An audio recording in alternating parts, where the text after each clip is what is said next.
J'ai senti une lutte entre mon corps et mon cerveau. Ah bah vous êtes là les filles.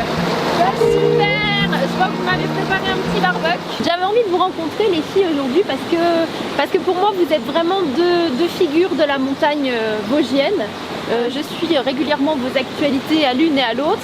Et récemment j'ai vu que Vanessa, tu proposais en fait dans tes randonnées quelque chose de complémentaire qui m'intriguait, qui s'appelle la méthode Wim Hof. Est-ce que tu peux nous en parler?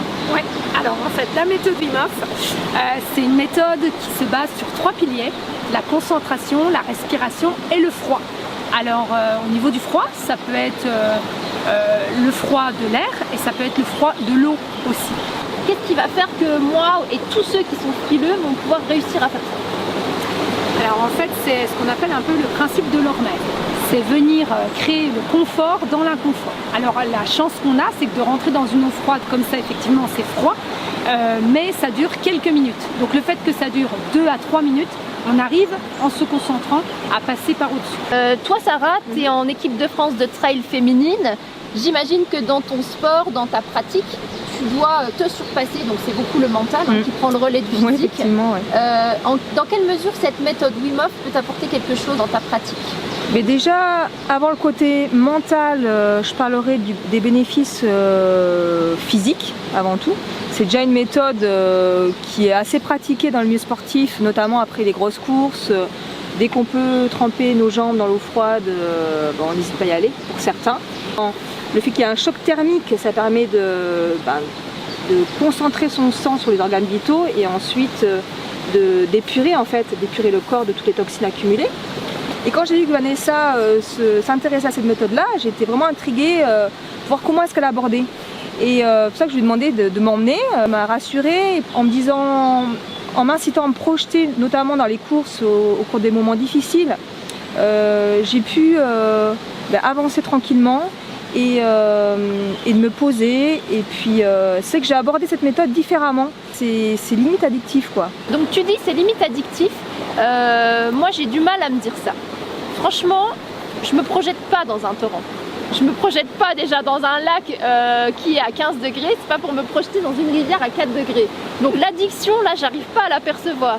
Même si j'aurais vraiment envie d'être comme vous, de ressentir le bien-être, le coup de fouet dont vous avez parlé. J'aurais vraiment envie de ressentir ça, mais je me projette pas là. Tu vas le ressentir. Non. Si. Pourquoi? Tu vas faire en immersion avec nous. Tu vas tester aujourd'hui. Non mais moi je suis pas là pour ça les filles, vous êtes sympas, je vous adore, je vous trouve super cool. Oui, mais non mais moi je suis juste... Regarde comme je suis habillée.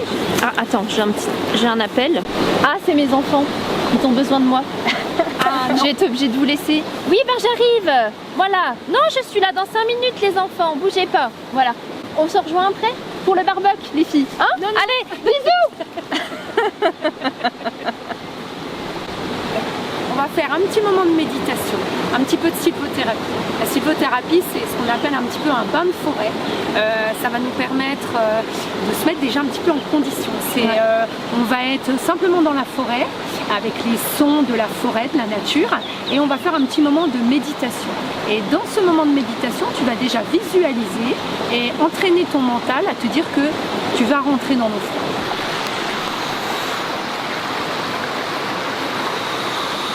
Calmement, très calmement, parce que c'est quelque chose qui se fait dans le calme, c'est une introspection à l'intérieur de soi. On va descendre calmement dans l'eau en respirant doucement, et ce qu'il va falloir que tu cherches, c'est à abaisser ton rythme cardiaque. Quand tu vas arriver là, ton souffle va avoir tendance à s'accélérer, et toi ce que tu vas faire, tu vas te forcer à respirer calmement. Et on va descendre calmement dans l'eau jusqu'aux épaules. Quand tu auras recouvert tes épaules, la deuxième chose qu'il faudra chercher, c'est à détendre tes épaules, détendre ta mâchoire pour vraiment chercher le relâchement dans le froid. Et tu verras qu'en fait, ton organisme il va s'habituer, ton corps va s'habituer, tu vas créer du chaud autour de toi et tu vas te concentrer. Et en fait, c'est un vrai moment de méditation.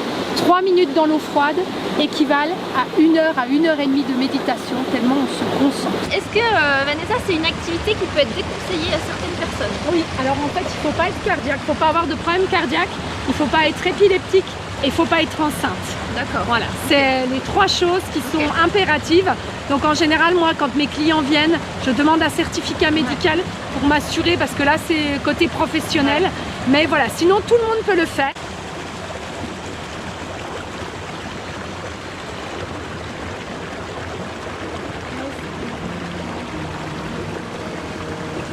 Détends tes épaules, cherche un peu.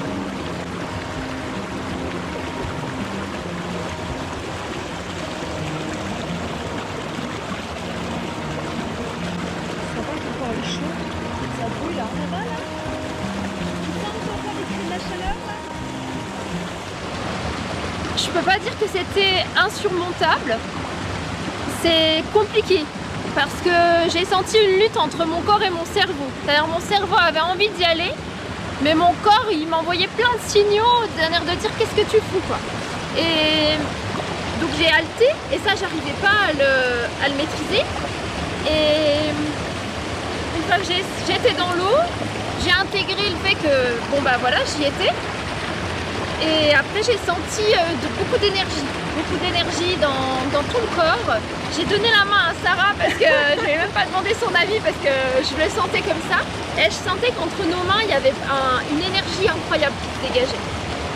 Pour les sportifs, c'est vraiment, il n'y a rien de mieux pour récupérer. L'autre jour, on a fait toutes les 20 km en VTT avec un rythme assez soutenu. Et en fait, on a fait le bain tout de suite dans la foulée.